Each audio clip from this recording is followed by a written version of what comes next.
কুরবানির ভিডিও সবার দেওয়া শেষ, আমার দেওয়া বাকি রয়ে গেছে, তাই আপনাদের সাথে শেয়ার করছি। এই যে দেখেন এখানে মাংস কাটাকাটি হচ্ছে। আমার ছেলে এবার প্রথম মাংস কাটাকাটিতে বসলো, বসতে গিয়ে হাতটা কেটে ফেলেছে। তারপর আমার ছেলে করতে পেরেছে। আসসালামু আলাইকুম, আমি রহিমা আক্তার আরেকটা ছোট্ট ভিডিও নিয়ে চলে আসছি। কেমন আছেন সবাই জানাবেন। অনেক দেরি করে ফেলেছি, আসলে বিজি ছিলাম, বাড়ি থেকে এসছি, নানা ব্যস্ততায় আসলে ভিডিওটা এডিট করা হয়নি, ভয়েস দেওয়া হয়নি। তো বাসায় আসার পর একটু রেডি করলাম যে ভিডিও যখন করেই রেখেছি আপলোড দিয়েই দেই। তো এখানে মাংস সব কিছু গুছিয়ে আর কলিজাটা বসিয়ে দিয়েছি, কারণ আমরা তো একা দেই, তো আগে কলিজাটা বের করে যাদেরকে দেওয়া তাদের জন্য ভাগ করে তারপরে আগে কলিজাটা বসিয়ে দেওয়া হয়। তো কলিজা বসিয়ে ফ্রিজে সব কিছু গুছিয়ে রেখে আর এখানে মাংসটা বসাতে এসেছি, যেহেতু মাংসটা বাহিরের চুলায় বসানো হবে। আর প্রতিবারই আমরা 20 থেকে 25 কেজি মাংস রান্না করি এই হাঁড়িটাতে। এই হাঁড়িটা বড় যা কিনেছিল, কারণ এটাতেই রান্না করতে হয় আমাদের।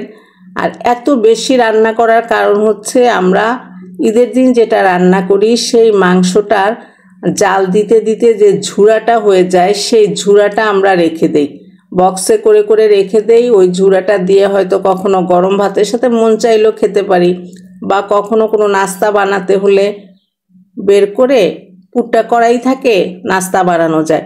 তবে ঝুড়া মাংসটা আমাদের সবার খুব পছন্দ, এই জন্য আগেই বলা হয়ে থাকে যে কুরবানির দিন একটু বেশি করে মাংস রান্না করা হবে, সেই মাংসের ঝুড়া যেন হয়। তো তাই এতগুলো মাংস রান্না করা। তো প্রায় 25 কেজির মতো মাংস। এখন আমার বড় যা মশলা দিয়ে দিচ্ছে। আমরা 3 যা, যেহেতু 3 যা মিলেমিশেই কাজ করি আলহামদুলিল্লাহ সব কিছুর জন্য। তো এখন ভাবি একে একে সব ভাবি হাতে সব মশলা করে রেখেছিল, সেগুলো এখন একে একে দিয়ে দিচ্ছে। দিয়ে মেখে কিছুক্ষণ রেখে তারপরে বাইরের চুলায় দেওয়া হবে। গ্যাসের চুলায় তো আর এত বড় পাতিল হবে না। তো এখানে ভাবি দিচ্ছে, আমি আর একটু ভিডিও করছিলাম। তো এবার হাতে মাখানো এটা সম্ভব হয়নি, প্রতিবার আমি হাতে মাখাই। মানে প্রতিবার মাখাতে গিয়ে দেখেছি হাতের মধ্যে হাড্ডির খোঁচা লাগে। সবাই এই জিনিসটা খেয়াল করবেন, অনেক সময় অনেকের হাত কেটেও যায়। তো এবার আর হাত দিয়ে মাখাবো না। দেখেন এখন কাঁচামরিচ দেওয়া হচ্ছে, সব মশলাই দেওয়া হচ্ছে। আমরা আসলে সবাই জানি কি কি মশলা গরুর মাংসে দেওয়া লাগে। আর এমনিও কুরবানির মাংস আপনি যেভাবেই রান্না করেন দেখবেন আলাদা রকমের টেস্ট। কুরবানির মাংসের টেস্টই মনে হয় যেন আলাদা। তো মশলা আর বললাম না, আমরা সবাই কম বেশি জানি। তো এখানে সব মশলা কাঁচামরিচ ভেঙে দেওয়া হচ্ছে।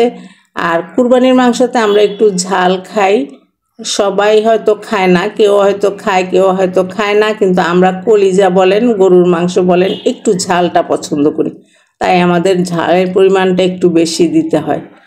তো যাই হোক, মশলা সব দেওয়া হচ্ছে, দিয়ে এটাকে মাখিয়ে কিছুক্ষণ রেখে দেবো। ওদিকে বাহিরে মাটির চুলা রেডি করা হচ্ছে, ইট দিয়ে মাটির চুলা রেডি করা হবে।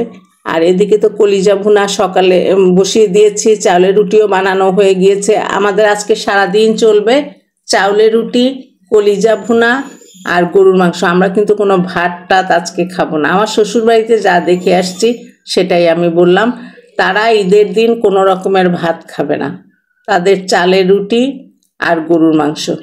তো যাই হোক, এখন এই কাঠি দিয়ে, বড় কাঠি দিয়ে এটাকে নাড়া হচ্ছে, ভালো করে ম্যারিনেট করে প্রত্যেকটা মাংসের গায়ে গায়ে যেন মশলা লাগে সেভাবে ভালো করে মাখিয়ে নিবে। মাখিয়ে তারপরে চুলায় দিবে। ভালো করে মাখানো না হলে দেখা যাবে কিছু জায়গায় মশলা লেগেছে, কিছু জায়গায় লাগেনি।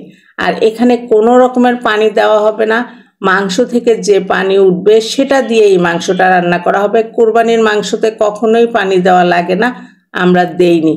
আপনারা কিভাবে রান্না করেন সেটাও জানাবেন। মাংসতে কি পানি দেন আপনারা? আমরা তো দেই না। কেমন হয়েছে ভিডিওটা জানাবেন। এখন বাহিরে নিয়ে যাব। আর ভালো লাগলে লাইক কমেন্ট শেয়ার করে পাশে থাকবেন। তো দেখেন এই যে মাখানো শেষ, গাছ থেকে তেজপাতাও পেরে আনা হলো। আমাদের গাছের তেজপাতা সবুজ সবুজ, অনেক সুন্দর গ্রানটা। তো ভাবি এটা দিয়ে দিল। এখন চলে যাব বাহিরে, মাখানো শেষ। এখন বাহিরে নিয়ে চুলায় চাপিয়ে দিলে হয়ে যাবে। তারপরে রান্না বান্না শেষ করে খেয়ে নেব। আজকের মতো এখান থেকে বিদায়। সবাই ভালো থাকবেন। আল্লাহ হাফেজ।